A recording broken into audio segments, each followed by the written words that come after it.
बिर एक जगह जो पैराग्लाइडिंग के लिए दुनिया भर में जानी जाती है, लेकिन इस बार हम चले हैं उस बिर के एक ऐसे कोने में जहाँ एडवेंचर सिर्फ हवाओं में नहीं, जमीन और पानी में भी छुपा है। 500 रुपए में एक बाइक रेंट की और निकल पड़े हम उन पतली ऑफ रोड गलियों से जहाँ जीपीएस भी साथ छोड़ देता है। और फिर शुरू होती है एक ट्रैक जिसमें 1.5 किलोमीटर तक नदी के बीच से गुजरना पड़ता है। ठंडा पानी, स्लिपरी रॉक्स और हर कदम पर एक नई कहानी।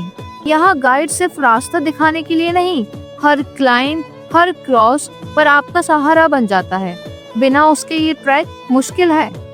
और अंत में एक शब्द में कहना मुश्किल है, बोंगरू वाटरफॉल, एक छुपी हुई जन्नत जहाँ पहुँचने का हर पल यादगार बन जाता है। अगर आपको ऑफबीट जगह पसंद है तो बांगरू वाटरफॉल एक बार जरूर एक्सप्लोर करना चाहिए। Thank you, bye bye.